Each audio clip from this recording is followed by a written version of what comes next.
Sir నమస్కారం sir. నమస్తే. Sir 'Guntur కారం' సినిమా రిలీజ్ అయిన సందర్భంగా మహేష్ గారి సతీమణి నమ్రత గారు ఇన్‌స్టాలో ఒక పోస్ట్ పెట్టారు. అది ఆ పోస్ట్‌లో చూసుకుంటే ఒక వీడియో క్లిప్ జగన్ గారు అండ్ మహేష్ బాబు గారు వీళ్ళిద్దరూ ఉన్న ఒక ఎడిటింగ్ చేసిన వీడియో ఉంది సార్. సో ఒక్కసారి ఈ వీడియో పెట్టేసరికి చర్చనీయాంశమైంది. ఎందుకు నమ్రత గారు, జగన్ గారిది కూడా కలిపి ఉన్న వీడియో పెట్టేశారని చెప్పేసి. పెట్టిన కొద్దిసేపటికి మళ్ళీ డిలీట్ కూడా చేశారు. మరి ఎందుకు, ఏమిటి అన్న ఒక చర్చ అయితే అలాగే నడుస్తుంది సార్. మీ ఒపీనియన్ ఏంటి దీనిపైన? ఒపీనియన్ ఏం లేదండి. వాళ్ళు జగన్కి థ్యాంక్స్ చెప్పడం కోసం పెట్టుండొచ్చు ఆ వీడియో. అంటే ఆంధ్రప్రదేశ్ ప్రభుత్వం సినిమాల విషయంలో కొంచెం అదో తరహాలో వ్యవహరించడం అనేది మొదటి నుంచి కనిపిస్తోంది. అంటే జగన్ ముఖ్యమంత్రి అయిన దగ్గర నుంచి కనిపిస్తోంది ఆ ధోరణి. అలాగే హీరోలు వెళ్ళి ప్రత్యేకంగా కలవటం. ఇప్పుడు పరిస్థితి ఎలా తయారైందంటే ఎవరి సినిమా రిలీజ్ అవుతున్నా కానీ ఆ హీరో రెండు రాష్ట్రాల ముఖ్యమంత్రుల్ని కలవటం అనేది ఆచారంగా మారిపోయినటువంటి ఒక సందర్భం మనం చూసాం. ఎవరి సినిమా రిలీజ్ అవుతున్నా, సపోజ్ ప్రభాస్ సినిమా రిలీజ్ అవుతుంటే ఆయన ప్రొడ్యూసరు వెళ్ళి ఇక్కడ ముఖ్యమంత్రిని, తెలంగాణ ముఖ్యమంత్రిని కలుస్తారు. అలాగే వెళ్ళి ఏపీ ముఖ్యమంత్రిని కూడా కలవటం అనేది ఆచారంగా మారింది. ఎందుకు మారుతోంది అంటే టిక్కెట్ల రేట్లు పెంచి షోస్ వేసుకోవటానికి. అంటే వీళ్ళు బడ్జెట్ రికవరీలో భాగంగా మొదటి రోజు ఆ సినిమాకి సంబంధించినటువంటి హైప్ ఉంటుంది కాబట్టి ఆ హైప్ ఉన్న టైంలో ఎక్కువ షోస్కి పర్మిషన్ తీసుకోవటం. ఎక్కువ షోస్ అంటే ఇప్పుడు సపోజ్ సంక్రాంతి లాంటి పండగకి రిలీజ్ అయ్యే సినిమాలకి స్క్రీన్ షేరింగ్ ఉండేది. థియేటర్ షేరింగ్ నుంచి స్క్రీన్ షేరింగ్కి మారి అది షో షేరింగ్గా మారిన సందర్భం ఇప్పుడు. కాబట్టి ఎక్కువ షోస్ వేసుకుంటే మొదటి రోజు ఎక్కువ లాభాలు వస్తాయి. అందుకని మిడ్నైట్ నుంచి మొదలుపెట్టి, మిడ్నైట్ మాత్రమే కాదు, నిజానికి ముందు రోజు సాయంత్రం నుంచే మొదలుపెట్టి షోస్ వేస్తున్నారు. 12వ తారీఖు రిలీజ్ అంటే 11వ తారీఖు సాయంత్రం 7 నుంచే షోస్ పడిపోతున్నాయి. చాలా థియేటర్స్లో ఆడుతున్న సినిమాని ఆపేసి చేసేస్తున్నారు. ఈ ధోరణికి అనుమతి ఇస్తోంది ప్రభుత్వం. ఆ అనుమతి కోరుతూ కలుస్తున్నారు వీళ్ళు ముఖ్యమంత్రుల్ని. ఈ అనుమతులు ఇచ్చినందుకు గాను థ్యాంక్స్ చెప్తున్నారు. ఎప్పుడైతే ఈ ప్రివిలేజ్ పొందుతోందో ప్రభుత్వం, అంటే వీళ్ళు వచ్చి బతిమాలటం దాకా వెళ్తున్నారు. ఆ మధ్య చిరంజీవి గారు చాలా వినమ్రతతో కోరుకున్నాడు ఆచార్య టైంలో, షోస్కి పర్మిషన్ ఇవ్వండి అన్న టైప్లో. అలాగే రేట్లు పెంచుకోవడానికి అనుమతి ఇవ్వండి అని ముఖ్యమంత్రి జగన్ ఆయన రిక్వెస్ట్ చేసినటువంటి ధోరణి మీద చాలా ట్రాల్ జరిగింది. మరీ అంత వినమ్రత అక్కర్లేదు అన్నయ్య అని చెప్పి చాలామంది సినిమా వాళ్ళే మాట్లాడేశారు. కాబట్టి దీన్ని వాళ్ళు ఎంజాయ్ చేస్తున్నారు. పొలిటీషియన్స్ కూడా ఎంజాయ్ చేస్తున్నారు అనేది మనకు కనిపిస్తుంది విజిబుల్గానే. పర్టికులర్గా ఏపీ గవర్నమెంట్ నుంచి. ఏపీ గవర్నమెంటు సినిమా రంగంతో వ్యవహరిస్తున్న తీరు కొంచెం డిఫరెంట్గా కనిపిస్తుంది. పర్టికులర్గా తెలంగాణతో కంపేర్ చేస్తే తెలంగాణ ప్రభుత్వం ఎప్పుడూ ఆ ఏరియాలో ఇష్యూ కాలేదు. కానీ ప్రతి సినిమా రిలీజ్ విషయంలోనూ ఏపీ ప్రభుత్వం ఇష్యూగా మారుతోంది. అది కూడా జగన్ గారు వచ్చిన తర్వాత. అందులో భాగంగానే ఇప్పుడు నమ్రత పెట్టినటువంటి వీడియో, గుంటూరు కారం సినిమాకి స్పెషల్ షోస్కి వీళ్ళు అమ్ముకున్నటువంటి రేట్లకి, టిక్కెట్లు చాలా భారీగా పెంచి అమ్ముకోవడానికి కూడా వాళ్ళు అబ్జెక్ట్ చేయలే, అనుమతి ఇచ్చారు. అలాగే పొలిటికల్ రైవలరీ ఉన్నటువంటి సినిమాలకి ఏపీలో పవన్ కళ్యాణ్ సినిమా, అది భీమ్లా నాయక్ కావచ్చు, దానికి ముందు దాని తర్వాత వచ్చినటువంటి బ్రో సినిమాకి కావచ్చు, అంతకుముందు వచ్చిన వకీల్ సాబ్కి కావచ్చు, థియేటర్ల దగ్గర ఎంఆర్ఓ స్థాయి అధికారుల్ని కూర్చోబెట్టి టికెట్లు దాని మీద రాసినటువంటి రేటుకే అమ్ముతున్నారా లేదా అని చెక్ చేశారు. మొదటి 3 రోజులు దాదాపు గవర్నమెంట్ స్టాఫ్ అంతా అదే పనిగా అక్కడ కూర్చున్నారు. అది కూడా చూసాం మనం. అంత కేర్ తీసుకుంటున్నారు. ఎక్కువ ధరలకు సినిమాలు టికెట్లు అమ్మకుండా అంత కేర్ తీసుకున్నటువంటి గవర్నమెంట్ మీ ఇష్టం వచ్చిన రేటుకి అమ్ముకోమని పర్మిషన్ ఇచ్చింది కదా వీళ్ళకి. కాబట్టి దానికి థ్యాంక్స్ చెప్పుకోవాలనుకుని ఉండొచ్చు ఆవిడ. అందుకని మొదటి రోజు పైగా వరల్డ్ వైడ్ మంచి కలెక్షన్సే వచ్చినాయి దానికి. దాదాపు 50 నుంచి 60 మధ్యలో కొన్ని, ఒక అభిప్రాయం ప్రకారం 60 నుంచి 70 దాకా కూడా కలెక్ట్ చేసిందని చెప్తున్నారు. కానీ 50 నుంచి 60 అనేది రీజనబుల్ ఫిగర్. అంటే వరల్డ్ వైడ్ కలెక్షన్స్ చెప్తున్నా, గ్రాస్ కాదు. కాబట్టి ఆ లెవెల్ కలెక్షన్స్ రావటానికి ఏపీ గవర్నమెంట్ కూడా దోహదపడింది. అదేమీ పాన్ ఇండియా సినిమా కాదు, బయట మార్కెట్కి వెళ్ళిన సినిమా కాదు, తెలుగు మార్కెట్ వరకు కన్ఫైన్ అయి తీసినటువంటి సినిమా. కాబట్టి ఈ ఏరియాలో తెలంగాణ మార్కెట్ బాగానే కలెక్ట్ చేసింది. అది ఏపీ మార్కెట్లో కూడా మంచి వసూళ్లు రాబట్టడానికి దోహదపడినందుకు గాను ఆయనకు థ్యాంక్స్ చెప్తూ ఆ వీడియో చేసింది ఆవిడ. అదే వీడియోలో ఇంకొంచెం జెంటిల్గా, అంటే ప్రెజర్ ఉంది, ఏపీ గవర్నమెంట్ ఎలా రియాక్ట్ అవుతుంది, మన సినిమా పట్ల ఎలాంటి అభిప్రాయం కనబరుస్తుంది అనేటువంటి ఆందోళన సినిమా రంగంలో ఉంది అనటానికి ఈ వీడియో నిదర్శనం. అందుకని తెలంగాణ ప్రభుత్వానికి కూడా థ్యాంక్స్ చెప్పాలనే ఐడియా రాలేదు ఆవిడకి. రేవంత్ రెడ్డి గారికి కూడా థ్యాంక్స్ చెప్తూ ఇద్దరు ఫోటోలు పెట్టి చేస్తుంటే అసలు గొడవే ఉండకపోను కదా. తెలంగాణలో అసలు ఎప్పుడూ ప్రెజర్ పెట్టలేదు కాబట్టి వీళ్ళని ఎవరూ పట్టించుకోవట్లే. ఇప్పుడు తమ గుర్తింపు సమస్యగా ఫీల్ అయితే రేవంత్ రెడ్డి ఇమ్మీడియట్గా సినిమాలకు షోస్ వేయకండి, 3 ఆటల కంటే వేయకండి అంటే అప్పుడు దారిలోకి వస్తారు వీళ్ళు. కాబట్టి వీళ్ళు లూజ్గా ఉన్నారు కాబట్టి వీళ్ళకి దండం పెట్టకుండా, గౌరవప్రదంగా వ్యవహరిస్తున్న వాళ్ళకి దండం పెట్టకుండా దుర్మార్గంగా బిహేవ్ చేసిన వాళ్ళకి దండం పెట్టడం కదా ఇది. దీని మీద కామెంట్స్ మొదలైపోయినాయి ఆవిడ వీడియో పెట్టిన మరుక్షణమే. రెండోది, మొదటి నుంచి కూడా కృష్ణ గారి కుటుంబం పొలిటికల్గా కొంత కాంగ్రెస్ లీనియంట్గానే వ్యవహరిస్తూ వస్తోంది. రామారావు గారి అభిమానిని అని చెప్పుకునేవాడు ఆయన. కృష్ణ గారు నేను ఎన్టీ రామారావు గారి అభిమాని అని ఆయన ప్రతి ఇంటర్వ్యూలోనూ స్పష్టంగా చెప్పుకునేవాడు. కానీ రామారావు గారు టీడీపీ పెట్టినప్పుడు అడిగాడు ఆయన, నేను పొలిటికల్ పార్టీ పెడదాం అనుకుంటున్నాను, నీకు ఏమన్నా ఐడియా ఉంటే చెప్పు అన్నాడు ఆయన. వయ్యారి భామలు వగలమారి భర్తలు అనే సినిమా షూటింగ్లో ఆయన నో చెప్పాడు. కానీ ఆ తర్వాత కాంగ్రెస్ పార్టీలో చేరాడు. రామారావు గారి మీద దాదాపు 7-8 సినిమాలు తీసాడు ఆయన. డబ్బులు ఖర్చు పెట్టుకుని నష్టపోయాడు. కాబట్టి వాళ్ళు మొదటి నుంచి కొంచెం కాంగ్రెస్ వైపు ఉండేవాడు. కాంగ్రెస్ నుంచి ఎంపీగా 2 సార్లు పోటీ చేశాడు ఆయన. ఒకసారి గెలిచాడు, ఒకసారి ఓడిపోయాడు. ఆ తర్వాత వైఎస్ రాజశేఖర రెడ్డి గారితో కూడా చాలా సన్నిహితంగా ఉండేవాళ్ళు వీళ్ళు. రాజశేఖర రెడ్డి గారు చనిపోయినప్పుడు జగన్ని ముఖ్యమంత్రిని చేస్తే బాగుంటుంది అనే ప్రపోజల్ పెట్టిన ఫ్యామిలీస్లో సినిమా రంగం నుంచి విజయ నిర్మల్ గారు ఓపెన్గా మీడియా ముందు మాట్లాడింది.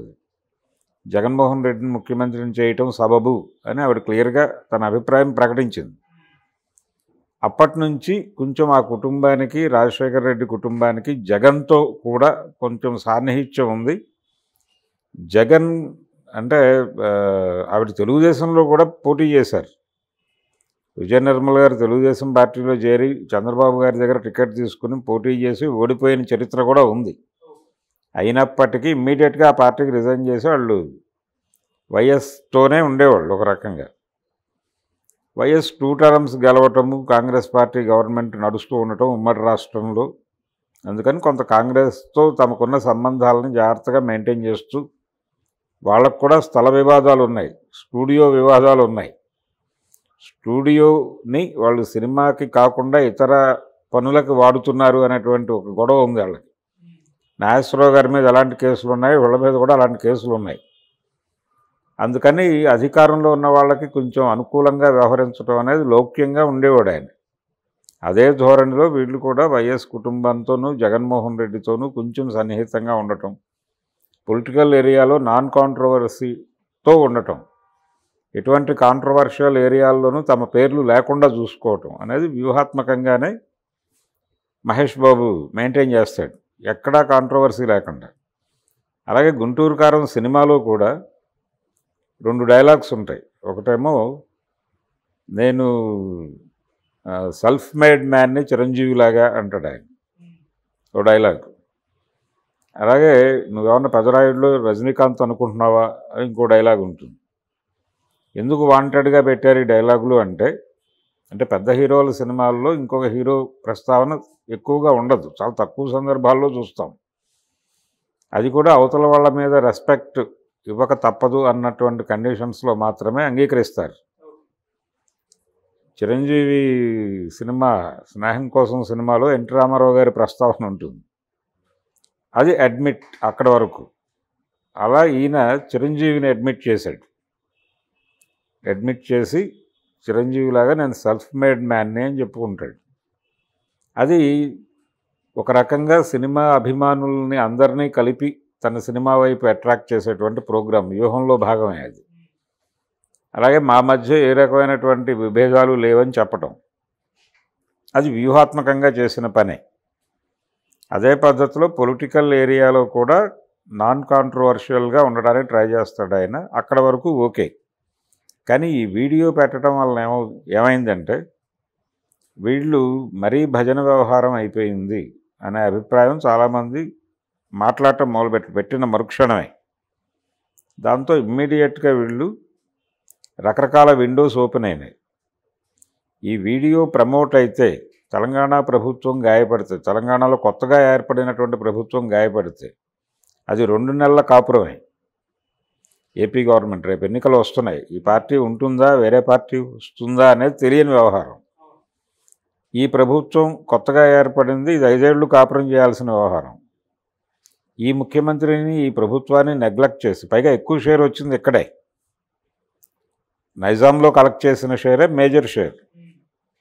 అటువంటి రాష్ట్రాన్ని వదిలిపడేసి మీరు ఎక్కువ షోస్ వేసింది కూడా ఇక్కడే కంపారిటివ్గా ఏపీతో పోలిస్తే. అలాంటి దాన్ని వదిలిపెట్టేసి మీరు జై జగన్ అనేస్తే అలాగే అనే అభిప్రాయం అభిమానుల నుంచి కూడా వ్యక్తమైంది. దాంతో వీళ్ళు వెంటనే వీడియోని డిలీట్ చేసేసి సైలెంట్గా ఉన్నారు. కానీ అప్పటికే జరగాల్సిన ప్రమాదం జరిగిపోయి దాన్ని డౌన్లోడ్ చేసి రకరకాల ప్లేసుల్లో దాన్ని ప్రమోట్ చేస్తారు. ఇది జరుగుతుంది. అంటే పాత సామెత ఒకటి ఉంది, అడుసు తొక్కనేలా కాలు కడగనేలా అని. పోస్ట్ పెట్టనేలా డిలీట్ చేయనేలా అనే పద్ధతిలో మార్చి మాట్లాడుతున్నారు నమ్రత గారి వీడియో మీద. అందుకని ఆ పని చేసేటప్పుడు మనం థ్యాంక్స్ చెప్పాలి ప్రభుత్వానికి అనుకోవడంలో తప్పేం లేదు. మనకు ఎక్కువ డబ్బులు జనరేట్ అయ్యాయి. నిన్న ఫస్ట్ డే కలెక్షన్స్ వాళ్ళ పాత సినిమా కంటే కొద్దిగా ఎక్కువ వచ్చినాయి. ఎక్కువ బీభత్సంగా ఎక్కువ రాలేదు. సర్కారు వారి పాట కంటే కూడా 2 ఏళ్ల తర్వాత వచ్చిన మహేష్ బాబు సినిమా ఇది. ఈ 2 ఏళ్లలో కొంచెం ఎడ్జ్ పెరిగింది. ఈ సినిమాకి ఎక్కువ షోస్ వేయటం వలన వచ్చింది. యాక్చువల్గా కలెక్షన్ చూసుకుంటే సర్కారు వారి పాట కంటే ఇది పెరిగింది ఏం కనిపించలా. కానీ పెరిగింది అనే ఉద్దేశంతో వాళ్ళు సెలబ్రేషన్స్ కూడా చేశారు అభిమానులు. నిన్న వాళ్ళు కూడా చాలా క్రిటికల్గా ఈరోజు కలెక్షన్స్ మీద మాత్రమే మేము సెలబ్రేట్ చేసుకుంటున్నాము, సినిమా విషయంలో మాకుండే డౌట్స్ మాకున్నాయన్నారు అభిమానులు. వాళ్ళు కూడా పూర్తిగా సాటిస్ఫై అవ్వాల సినిమా మీద. సినిమా చూసి మహేష్ బాబు లాక్కెళ్తున్నాడు తప్ప డైరెక్టర్ మీద వాళ్ళకి కోపం ఉంది. ఆ గొడవ నిన్న ఈవినింగ్ వాళ్ళ సెలబ్రేషన్లో స్పష్టంగా కనిపించింది కూడా. అందుకని ఇలాంటి వీడియోస్ పోస్ట్ చేసేటప్పుడు కొంచెం జాగ్రత్తగా ఆలోచించి, ఒక జగన్ ఫోటో ఒకవైపు రేవంత్ రెడ్డి గారి ఫోటో, మధ్యలో మహేష్ బాబు ఫోటో పెట్టి చేసుంటే అసలు వీడియో తీసేయాల్సిన పరిస్థితి వచ్చిండేది కాదు. అందుకని ఇప్పటికైనా సరే తెలంగాణ ప్రభుత్వానికి ఇవ్వాల్సినటువంటి గౌరవాన్ని ఖచ్చితంగా ఇవ్వాలి. ఆల్రెడీ ఒక గొడవ అయింది ఇంతకుముందు. ఏది? కొత్త ప్రభుత్వాన్ని అభినందిస్తూ సినిమా రంగం నుంచి ఎవరూ వెళ్ళలేదు ఇమ్మీడియట్గా. అంటే జనరల్గా పాత రోజుల్లో ఎలా ఉండేదంటే కొత్త గవర్నమెంట్ ఫామ్ అవగానే సినిమా రంగంలో పెద్ద హీరోలు అనుకున్న వాళ్ళందరి నుంచి ఆటోమేటిక్గా వాళ్ళకి విషస్ చెప్తూ పేపర్ ప్రకటనలు వెళ్ళిపోయేవి. అవి ఒక్కొక్కసారి వివాదాస్పదం కూడా అయ్యేవి. నాదెండ్ల భాస్కర్రావు గారు రామారావు గారికి వెన్నుపోటు పొడిచి ముఖ్యమంత్రి అవగానే పద్మాలయ కంపెనీ నుంచి ఆటోమేటిక్గా ఒక యాడ్ వెళ్ళిపోయింది ఆయనకు శుభాకాంక్షలు చెప్తూ. అది చూసినటువంటి రామారావు గారి అభిమాన సినిమా గణం ఉంటుంది కదా, నిర్మాతలు, డైరెక్టర్లు, వాళ్ళందరూ భగ్గున మండిపడ్డారు ఆయన మీద, కృష్ణ మీద. తర్వాత కృష్ణ గారు చెప్పుకున్నాడు అది ఆటోమేటిక్గా మన ప్రమేయం లేకుండానే వెళ్ళిపోయింది ఆ యాడ్. కొత్త ముఖ్యమంత్రి ఎవరు వచ్చినా మేము ఒక యాడ్ వెళ్ళిపోతుంది మా ఆఫీస్ నుంచి, ఆ పద్ధతిలో వెళ్ళింది తప్ప వాంటెడ్గా ఇచ్చింది కాదని ఆయన వివరణ ఇచ్చుకున్నాడు ఆ రోజుల్లో. ఇలాంటివి జరిగేవి, అదో మంచి వాతావరణం. కాబట్టి అలాంటివి ఈ మధ్యకాలంలో జరగటం లేదు. వీళ్ళు నేరుగా వెళ్ళి శుభాకాంక్షలు చెప్పక్కర్లా, పేపర్లో యాడ్ ఇవ్వచ్చు. కొత్త ప్రభుత్వానికి, తెలంగాణలో ఏర్పడిన కొత్త ప్రభుత్వానికి అభినందనలు అని ఒక యాడ్ ఇవ్వచ్చు ఇండివిజువల్గా. అలాగే టీవీ ఛానల్స్లో యాడ్ ఇవ్వచ్చు. సోషల్ మీడియా అంటే యూట్యూబ్ ఛానల్స్లో వాటిలో కూడా యాడ్ ఇచ్చి ప్రమోట్ చేయొచ్చు. మేము ప్రభుత్వం నుంచి ఒక సహకారం మేము కూడా కోరుకుంటున్నాం, కలిసి ప్రయాణం చేద్దాం, పరిశ్రమ వైపు నుంచి మేము ఒక చెయ్యి ముందుకు చేస్తాం, మీరు కూడా ఒక చెయ్యి మాకు ఇవ్వండి, మీ భరోసాతో మేము నడుస్తామనే పద్ధతిలో కార్డియల్ రిలేషన్ మెయింటైన్ చేయడం కోసం ఇచ్చే ప్రకటన అంతే. అంతకు మించి మరేమీ కాదు అది. ఆ కల్చర్ కూడా కనిపించట్లే ఈ మధ్యకాలంలో మన హీరోల దగ్గర నుంచి. ఇవన్నీ జగన్ గారు కౌంట్ చేస్తున్నారు, కానీ తెలంగాణ ప్రభుత్వం కౌంట్ చేయట్లేదు అనేటువంటిది వీళ్ళు లీనియన్స్గా తీసుకుని ఓవర్ యాక్షన్ చేస్తున్నారు. ఇది ప్రమాదం. అందుకని రెండు తెలుగు రాష్ట్ర ప్రభుత్వాలని సమాదరించండి, సమానంగా గౌరవించండి.